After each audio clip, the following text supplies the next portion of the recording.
Disclaimer: this story explores mature emotional themes between adults. Viewer discretion is advised. I remember the night like it had teeth. The clock on the microwave blinked 12:47 a.m., the only light in the dark kitchen. Rain tapped against the windows like impatient fingers, and I sat at the island, alone, hands wrapped around a lukewarm mug of chamomile I never touched. My mind raced, chasing thoughts I didn't want to catch. I wasn't sure what I was waiting for, clarity maybe, but what I got instead was him. Ethan walked in like the night owed him something. His hoodie was soaked, the hood down, exposing messy, dark hair plastered to his forehead. 23, moody, fiercely intelligent, and with a stare that always made me feel like he saw too much. I'd known him since he was 18, technically an adult, but still rough around the edges then. I was never mom. I never tried to be. I was just the woman who showed up in his father's life, and by extension, his. But lately, things had shifted. The tension between us had become harder to ignore. Unspoken things sat between us in silence. A look held too long, a touch that lingered. And then there were the nights like this, when he came home late and didn't explain why, and I pretended I didn't wonder. He tossed his keys onto the counter, the sound making me flinch. "You're still up?" I nodded, trying not to let my voice betray how tightly my nerves were wound. "You were out late." He looked at me, and I couldn't read his face. "So were you once." That hit harder than I expected. My marriage wasn't a fairy tale. It had been convenience dressed up as commitment. Lately, it felt like I lived more in silence than in love. And Ethan had noticed, he always noticed. I tried to brush past it. "You want something to eat?" He didn't answer. Just walked around the island and stood close enough that I could feel the damp chill coming off his clothes. His eyes didn't move from mine. "Can I ask you something?"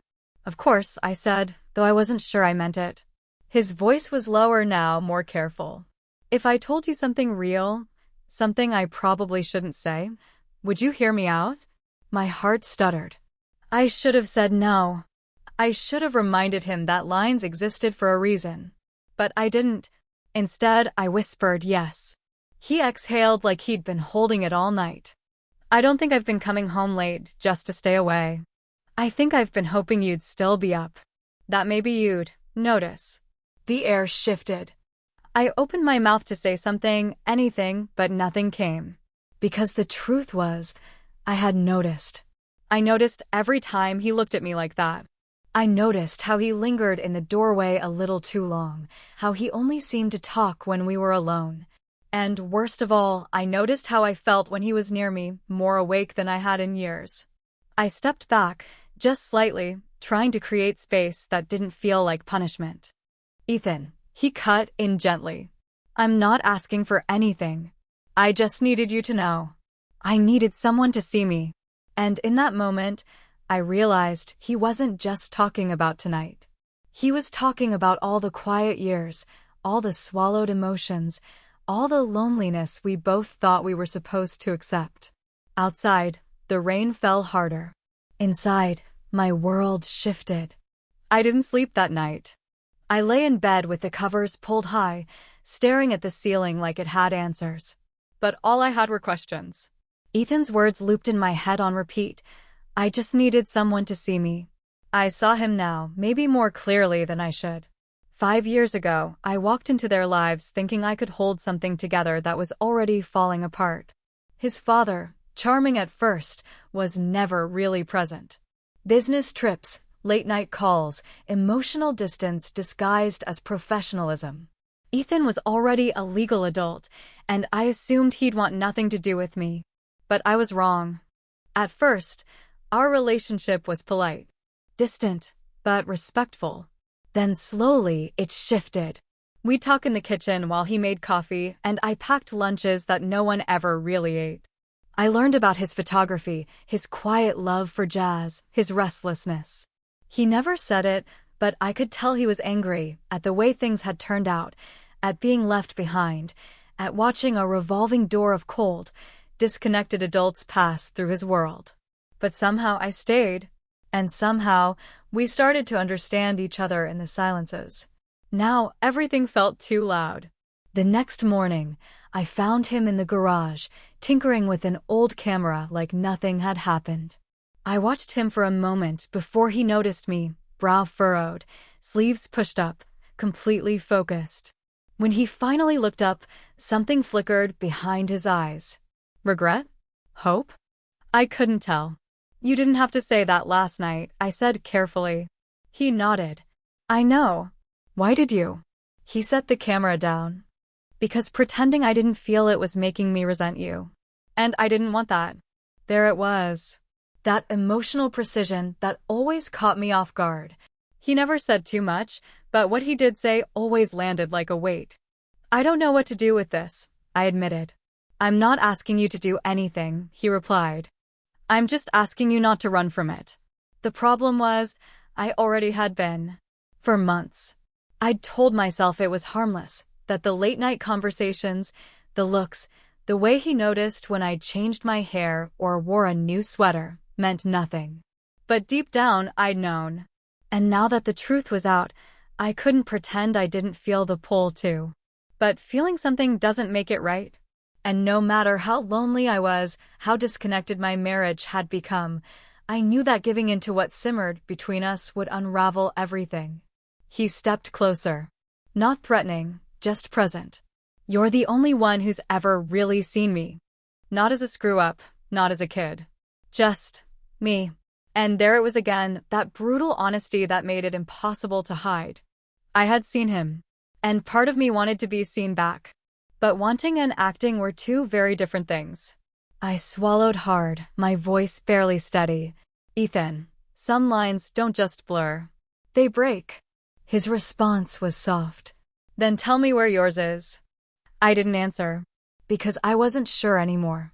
The silence between us became a presence of its own, always there, following us from room to room. We didn't talk about what was said in the garage, but it clung to everything, from the way we avoided eye contact to the way we lingered too long in the same space. I started noticing things I hadn't before. How often Ethan came home when he knew I'd be alone. How his bedroom lights stayed on late, sometimes long after mine went out. And how the distance between us was both unbearable and deliberate. We were walking a wire, and every step felt like it could snap. Then came the dinner. My husband decided on a rare night home that we should all eat together. Like a family, he said, as if the word meant something. I cooked. Ethan helped without being asked. And we sat, the three of us, pretending nothing was off. But it was. Everything was. Ethan was quiet, barely eating. I could feel his gaze even when he wasn't looking directly at me. My husband talked about work, his phone lighting up with notifications he didn't silence. At one point, he stepped away to take a call. Just a few minutes, he said. Ethan finally looked up. You happy? He asked, voice low, almost casual. I didn't answer. You don't have to lie, he added. I'm not, I said. I just don't know how to explain something that complicated in a 10-second answer. He leaned back. Then give me a real one. But I couldn't. Not with walls this thin and secrets this loud. After dinner, while I was doing the dishes, Ethan stepped up beside me and took a plate from my hand. Our fingers brushed, and it felt like touching a live wire. He didn't say anything, just dried the plate slowly, his movements deliberate. My husband was still on the phone in the next room, talking loudly, distracted, as always. It hit me then, what this was really about. I hadn't just connected with Ethan because I was lonely. I connected with him because he listened. Because he saw past the surface. Because with him, I felt known, and with his father, I felt invisible. But none of that made it right. Later that night, I found a letter tucked into the pages of a book I'd left on the living room table. It was from Ethan. Just one page, handwritten. I meant what I said. I don't want to ruin anything, but I can't pretend I don't feel what I feel. If I have to stay quiet to protect you, I will. Just don't ask me to unfeel it. I stared at the words, heart pounding. I should have ripped it up. I should have burned it. Instead, I folded it back up and put it in the drawer beside my bed. Because part of me needed it there. It all unraveled the night the power went out. A storm had rolled in fast, one of those spring tempests that rattled windows and pulled down branches. The house dimmed just after sunset, everything falling into thick, uneasy darkness. No TV, no distractions. Just candlelight, the sound of rain, and the tension we'd all been pretending wasn't there. My husband lit a fire in the living room, poured himself a drink, and drifted into one of his monologues, half stories, half complaints. I nodded at the right times, answered when I had to. Ethan sat quietly in the armchair across from us, watching. Always watching. Eventually, my husband dozed off, whiskey glass still in hand. That left just Ethan and me, the flicker of firelight making everything feel too exposed. "I need to ask you something," he said, voice low. "Ethan, no.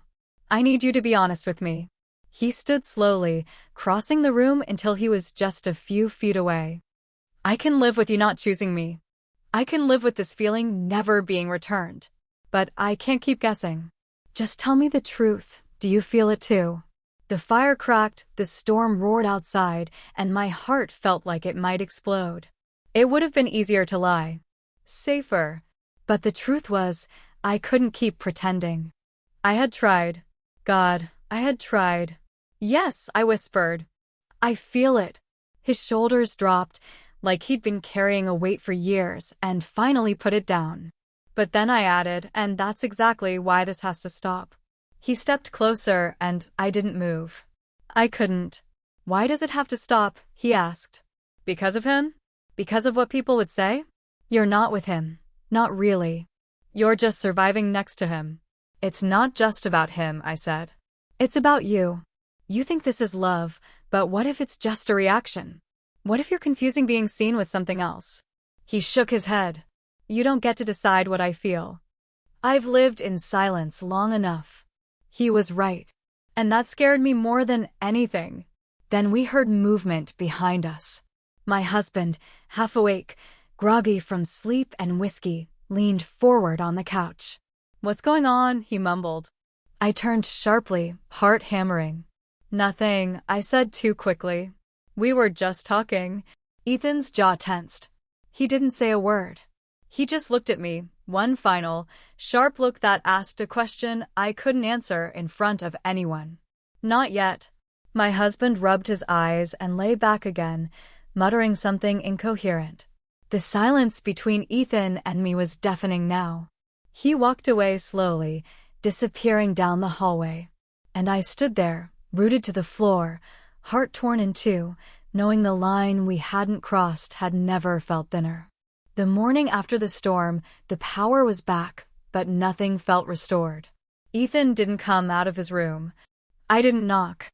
My husband left early for a meeting he forgot to tell me about, muttering something about investors. I was alone with the silence again, except this time, it felt like something was waiting in it.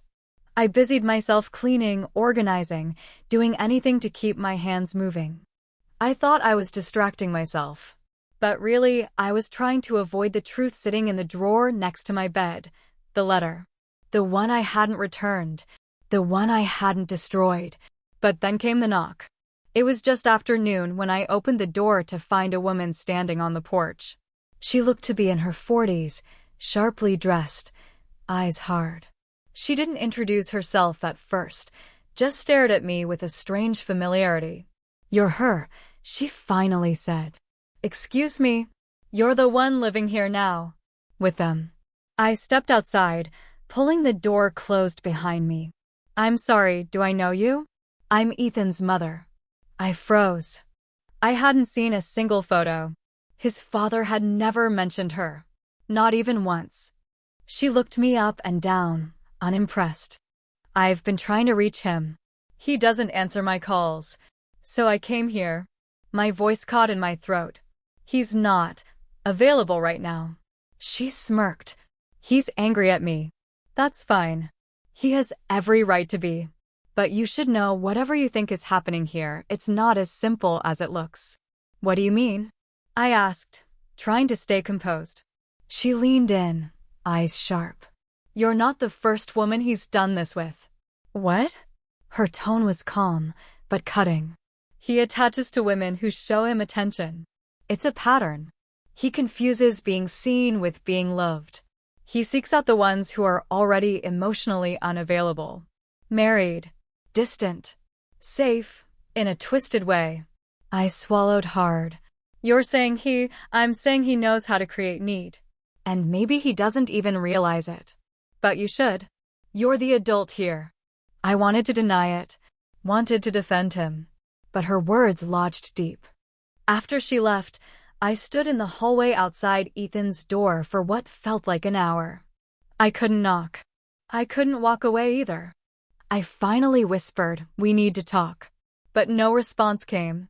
When I opened the door, his room was empty. His bag was gone. The drawer where he kept his camera, empty too. And on his desk, one last note. "You were the only one who ever felt real." But maybe that's the problem. I don't want to break you. I'm sorry. I read it 3 times before I sat down, stunned. Because now I didn't know what had just happened, if I'd been part of something real or just the latest chapter in someone else's unresolved story. And for the first time in all of it, I wasn't sure who I was to him at all. 2 weeks. No word. No texts. No sign of Ethan. Each day stretched longer than the last, filled with half-hearted routines and a quiet ache that wouldn't leave. I tried to tell myself it was for the best. He needed space, clarity, time. Maybe I did too. But the silence had teeth, and every hour I didn't hear from him felt like punishment. Then, late one Saturday afternoon, I found the photograph. It was wedged in the mailbox, no return address. A single black and white print, his signature style. It was a photo of me. From the side. Standing in the kitchen window, head tilted slightly, lost in thought. I didn't know he'd taken it. On the back, 4 words in his handwriting. "You were always seen." My breath caught. The ache came rushing back. I didn't sleep that night. I sat in that same kitchen window, watching the street. Watching for headlights. Until finally, around 2 a.m., I saw them. I opened the door before he even knocked. He looked exhausted. Pale. Eyes sunken from too many sleepless nights. But when he saw me, something shifted. Something let go. "I needed to believe I was more than a pattern," he said quietly. That this wasn't just trauma pretending to be love. I nodded, tears threatening. And I still don't know," he admitted. "But I know I never meant to manipulate you. I meant every word. Every moment." I stepped back and let him in. We sat in the living room, no candles, no fire, no shadows this time. Just us and the raw truth of what was left. "I talked to your mother," I said carefully. He flinched slightly. I figured. She said some things that made sense. Things I didn't want to hear. He nodded. "She's not wrong. I've done this before. Not like this. Not this deep. But I have a habit of finding comfort in people who feel just out of reach." I looked at him then, really looked. And what I saw wasn't a fantasy. It was a man still trying to understand his own heart. Still hurting. Still learning. "But you weren't just comfort," he said. "You made me want more from myself." That broke something open in me. "I felt something too," I said. "But feelings aren't always the same as a future. And the truth is, I don't think either of us is ready for what this would mean." He didn't argue. He just nodded, slowly. We sat in silence for a long time. Finally, I handed him the photograph. "Thank you for seeing me," I whispered. He smiled, a sad, soft thing. "You saved me from disappearing." Then he stood. And I didn't stop him this time. I watched him walk away, again, but it felt different now. Like something had ended, yes. But something else had been made real. And that, somehow, was enough. It's strange how quiet feels different once you've let something go. The day after Ethan left for the second, and final time, I stood in the kitchen with sunlight spilling in, warming the tile beneath my feet. No more storm. No more tension hanging in the air. Just peace. Honest, sometimes uncomfortable peace. I'd expected to feel broken. But instead, I felt grounded. It took everything in me to admit what we'd shared was real, but not meant to last. That kind of connection, the emotional weight of it, can either heal you or swallow you. We chose healing. Separately. My husband came home that night, asking why I'd seemed different. For the first time in a long time, I didn't dodge. I told him we needed to talk. And we did. For hours. Not about Ethan, but about us. About the distance, the silence, the years of pretending we were fine. And when I said I couldn't keep going like this, he didn't argue. He didn't yell. He just nodded. I think part of him had known for a while too. We agreed to separate. No drama. No blame. Just a quiet understanding that what we had wasn't working and hadn't been for a long time. Ethan didn't come back.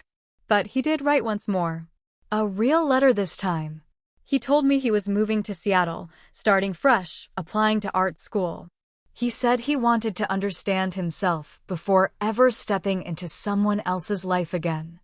I smiled reading that. It meant he was growing, healing, choosing something better for himself. And me? I chose to rebuild too. I moved into a small apartment downtown, nothing fancy, but it felt mine.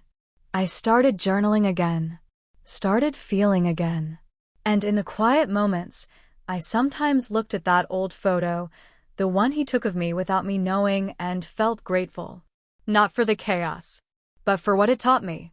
I learned that being seen is powerful, but learning to see yourself is even more important. I learned that love isn't always meant to last forever.